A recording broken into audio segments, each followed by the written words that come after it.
to Sangmun Online School. Welcome to Sangmun Online School. তৃতীয় শ্রেণীর আমাদের সুপ্রিয় শিক্ষার্থীরা, সানমোহন অনলাইন স্কুলে তোমাদের সবাইকে স্বাগতম। নিশ্চয়ই তোমরা ভালো আছো। গত পর্বে আমরা আলোচনা করেছিলাম তোমাদের প্রাথমিক গণিত বইয়ের 107 ও 108 পৃষ্ঠা নিয়ে। তারই ধারাবাহিকতায় আজ আমরা আলোচনা করব 109 পৃষ্ঠা নিয়ে। আজকের এই ক্লাসের মাধ্যমে অধ্যায় 10 নিয়ে আমাদের আলোচনা শেষ হয়ে যাবে। তোমরা যারা অধ্যায় 10-এর ক্লাসগুলো দেখতে পারোনি, তোমাদের জন্য নিচে ডেসক্রিপশন বক্সে সবগুলো ক্লাসের লিঙ্ক দেওয়া আছে, সেখানে ক্লিক করে চাইলে ক্লাসগুলো দেখে নিতে পারো। ছোট্ট বন্ধুরা, আজকের ক্লাসটিও তোমাদের জন্য খুবই আনন্দদায়ক এবং গুরুত্বপূর্ণ হবে, কারণ আজকের ক্লাসের মাধ্যমে আমরা অধ্যায় 10-এর আলোচনা শেষ করব। তাই আমি আশা রাখবো পরবর্তী কয়েকটি মিনিট অত্যন্ত ধৈর্য ও মনোযোগের সহিত ক্লাসটি দেখার জন্য। এবার ছোট্ট বন্ধুরা, তোমরা তোমাদের গণিত বইয়ের 109 পৃষ্ঠাটি খুলে নাও। এখানে 5 নম্বর প্রশ্নটি তোমরা দেখতে পাচ্ছ। আমি প্রশ্নটি পড়ছি, তোমরা মনোযোগ সহে দেখো এবং শোনো। দুইটি খাতার দাম 80 টাকা এবং একটি কলমের দাম 25 টাকা 75 পয়সা।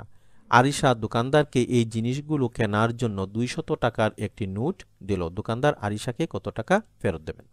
তো আরিশা কি করলো? দুইটি খাতা ও একটি কলম কিনেছে, কিনে দোকানদারকে 200 টাকার একটি নোট দিয়েছে। এবার প্রশ্ন হচ্ছে, দোকানদার আরিশাকে কত টাকা ফেরত দেবেন? তো অঙ্কটি আমরা কিভাবে করব? প্রথমে দুইটি খাতা ও কলমের দাম আমরা যোগ করে নেব। তারপর 200 টাকা থেকে দুইটি খাতা ও কলমের দাম বিয়োগ করে নিলেই আরিশাকে দোকানদার কত টাকা ফেরত দেবেন সেটি আমরা পেয়ে যাব। এবার অঙ্কটি আমরা সমাধান করি। দুইটি খাতা ও কলমের দাম আমরা এইভাবে উপর নিচে সাজিয়ে নিব। দুইটি খাতার দাম 80 টাকা এবং একটি কলমের দাম 25 টাকা 75 পয়সা। আমরা এগুলো যোগ করব। প্রথমে আমরা পয়সার অংশ যোগ করি। 0 এবং 5 যোগ করলে হয় 5, 0 এবং 7 যোগ করলে হয় 7। এবার টাকার অংশ যোগ করব। 0 এবং 5 যোগ করলে হয় 5, 8 আর 2 হচ্ছে 10। অর্থাৎ দুইটি খাতা এবং একটি কলমের দাম হচ্ছে 105 টাকা 75 পয়সা। এবার আরিশা দোকানদারকে কত টাকা দিয়েছিল?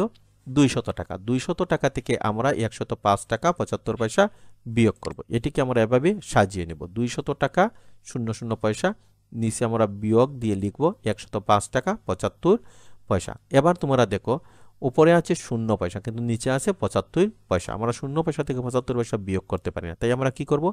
এই যে 200 টাকা আছে, এই টাকার অংশ থেকে আমরা 1 টাকা এই পয়সার অংশে নিয়ে আসব। 1 টাকা সমান কত পয়সা? 100 পয়সা। এবার 100 পয়সা থেকে আমরা 75 পয়সা বিয়োগ করব। এখানে আমরা 0 থেকে 5 বিয়োগ করতে পারি না, তাই এই 10 থেকে আমরা এখানে 1 নিয়ে আসব।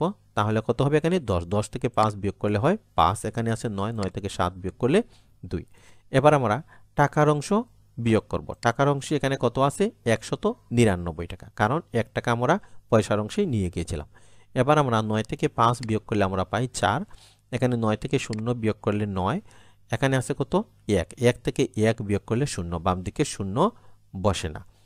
সুতরাং দোকানদার আরিশাকে 94 টাকা 25 পয়সা ফেরত দেবেন। এবার আমরা 6 নম্বর অঙ্কটি লক্ষ্য করি। ছোট্ট বন্ধুরা, তোমরা 109 পৃষ্ঠায় লক্ষ্য করলে দেখবে এখানে কিন্তু নাম্বার দেয়া নাই। ভুলে সবগুলো প্রশ্নের নাম্বারই 5 দেয়া আছে। তো আমরা 109 নম্বর পৃষ্ঠার প্রথম অঙ্কটিকে 5 নাম্বার দেয়া আছে, দ্বিতীয় প্রশ্ন 6, এভাবে আমরা ধারাবাহিকভাবে নাম্বার দিয়ে অঙ্ক এখানে সাজিয়ে নিয়েছি। তো শিমুল 85 টাকা 75 পয়সার চাল এবং 45 টাকা 55 পয়সার সবজি কেনে। সে মোট কত টাকা খরচ করে? তো এটি যোগ হবে। যোগ কেন? এই যেখানে মোট কথাটি আছে। এই অঙ্কটি আমরা সমাধান করি। প্রথমে আমরা চালের দাম এবং সবজির দাম এইভাবে সাজিয়ে নিব। চালের দাম কত? 85 টাকা 75 পয়সা এবং সবজির দাম 45 টাকা 55 পয়সা। আমরা যোগ করব। 5 এবং 5 যোগ করলে আমরা পাই 10, 10-এর 0 হাতে আছে 1, 7 আর 5 হচ্ছে 12 আর হাতের 1 13, 13-র 3 হাতে আছে 1। এই 1 চলে যাবে টাকার অংশে। 5 এবং 5 যোগ করলে 10 আর হাতের 1 11, 11 কত হবে? 1, হাতে থাকবে 1। 8 আর 4 12 আর হাতের 1 হচ্ছে 13। সুতরাং সে মোট 131 টাকা 30 পয়সা খরচ করে। এবার 8 নম্বর অঙ্কটি তোমরা লক্ষ্য করো। লিলি 300 টাকা দিয়ে দোকানে গেল। সে 120 টাকা 65 পয়সা দিয়ে একটি জুতা কিনলো, তার কাছে কত টাকা রইল? লিলি 300 টাকা নিয়ে সে দোকানে গিয়েছে, গিয়ে সে জুতা কিনেছে 120 টাকা 65 পয়সা দিয়ে। এখন প্রশ্ন হচ্ছে তার কাছে কত টাকা রইল? এটি কি ধরনের অঙ্ক হবে? এটি হবে বিয়োগ অঙ্ক। 300 টাকা থেকে 120 টাকা 65 পয়সা বিয়োগ করলে তার কাছে কত টাকা রইল সেটি আমরা পেয়ে যাব। এবার অঙ্কটি আমরা সমাধান করি। প্রথমে আমরা কি লিখব? 300 টাকা এবং বিয়োগ দিয়ে লিখব নিচে 120 টাকা 65 পয়সা। 300 টাকার অংশে কিন্তু কোনো পয়সা নাই, তাই হিসাবের সুবিধার জন্য আমরা এখানে শূন্য দিয়ে নেব। এবার পয়সার অংশ আমরা বিয়োগ করি। এখানে শূন্য থেকে কিন্তু আমরা এই 65 পয়সা বিয়োগ করতে পারি না, তাই আমরা কি করব? এই যে টাকার অংশ থেকে অর্থাৎ 300 টাকা থেকে 1 টাকা আমরা পয়সার অংশে নিয়ে আসব। তো 1 টাকা সমান কত পয়সা? 100 পয়সা। এখানে কত থাকবে? 299 টাকা। এবার আমরা পয়সার অংশ বিয়োগ করি। শূন্য থেকে 5 আমরা বিয়োগ করতে পারি না, তাই আমরা এই 10 থেকে এখানে 1 10 নিয়ে আসব। এবার 10 থেকে 5 বিয়োগ করলে আমরা কত পাই? 5। এখানে আছে 9, 9 থেকে 6 বিয়োগ করলে আমরা পাই 3। এবার আমরা টাকার অংশ বিয়োগ করি। এখানে আছে 9, 9 থেকে 0 বিয়োগ করলে 9, 9 থেকে এখানে 2 বিয়োগ করলে 7, এখানে আছে কত? 2, 2 থেকে 1 বিয়োগ করলে 1। সুতরাং তার কাছে 179 টাকা 35 পয়সা রইল। এবার আমরা 9 নম্বর অঙ্কটি দেখি। ডেবিটের 542 টাকা 78 পয়সা আছে, তার মামা তাকে আরও 300 টাকা 55 পয়সা দিল। এখন ডেবিটের মোট কত টাকা হলো? আমরা বলেছিলাম প্রশ্নের মধ্যে যদি তোমরা মোট শব্দটি দেখো তাহলে অঙ্কটি অনায়াসই কি হবে? যোগ হবে। এবার অঙ্কটি আমরা যোগ করি। তো যোগ করার জন্য আমরা অঙ্কটিকে এভাবে উপর নিচে সাজিয়ে নিব। অর্থাৎ ডেবিটের কত টাকা আছে? 542 টাকা 78 পয়সা।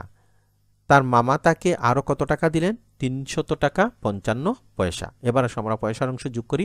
8 এবং 5 যোগ করলে হয় 13, 13 3 হাতে আছে 1, 7 এবং 5 হচ্ছে 12 আর হাতের 1 13, 13 3 হাতে থাকবে 1, এই 1 আমরা টাকার অংশে যোগ করব। 2 আর 0 হচ্ছে 2, হাতের 1 হলে এখানে হবে 3, এখানে 4 এর 4, 5 আর 3 হচ্ছে 8।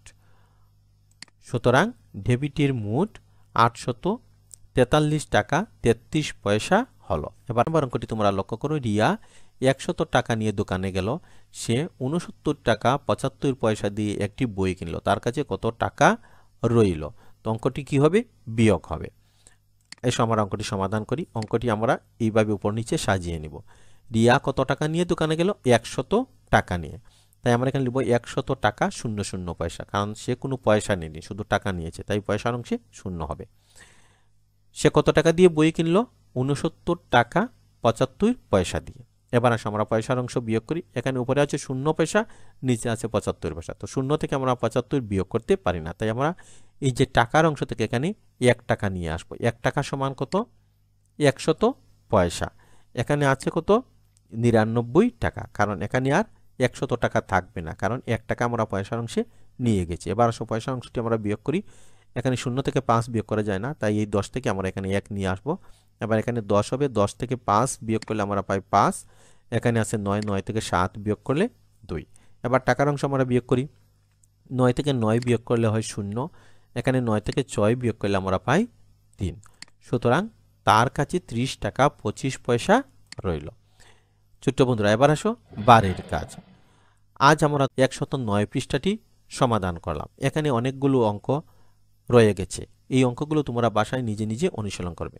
আজকের এই ক্লাসটি যদি তোমরা মনোযোগ দিয়ে দেখে থাকো এবং সবগুলো অঙ্ক বুঝে থাকো, তাহলে যে অঙ্কগুলো বাকি আছে সেই অঙ্কগুলো খুব সহজেই তোমরা সমাধান করতে পারবে। এগুলি হচ্ছে তোমাদের বারের কাজ। ছোট্ট বন্ধুরা, তোমরা তো জানো আমাদের এই চ্যানেলে দ্বিতীয়, তৃতীয় ও পঞ্চম শ্রেণীর গণিত বিষয়ের পূর্ণ সমাধান আছে।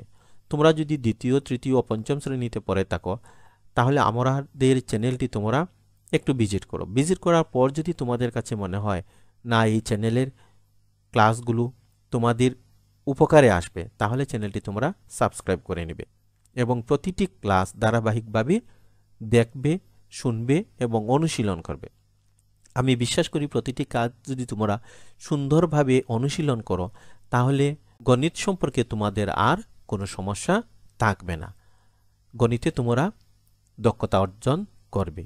ছোট্ট বন্ধুরা, আমাদের এই ক্লাসটি ফেসবুকেও আপলোড হয়ে থাকে। তোমরা যদি আমাদের এই ক্লাসটি ফেসবুক পেজ থেকে দেখে থাকো তাহলে সানমুন অনলাইন স্কুল ফেসবুক পেজটি ফলো এবং লাইক করে নিও। তোমরা যদি আমাদের এই ক্লাসটি ইউটিউব থেকেই দেখে থাকো তাহলে সানমুন অনলাইন স্কুল ইউটিউব চ্যানেলটি সাবস্ক্রাইব করে নিও। সেই সাথে পাশে থাকা বেল বাটনটি অন করে দিও, তাহলে যখনই আমরা নতুন কোনো ক্লাস আপলোড করব সাথে সাথে তোমাদের কাছে নোটিফিকেশন চলে যাবে এবং তোমরাও খুব সহজে ক্লাসে অংশগ্রহণ করতে পারবে।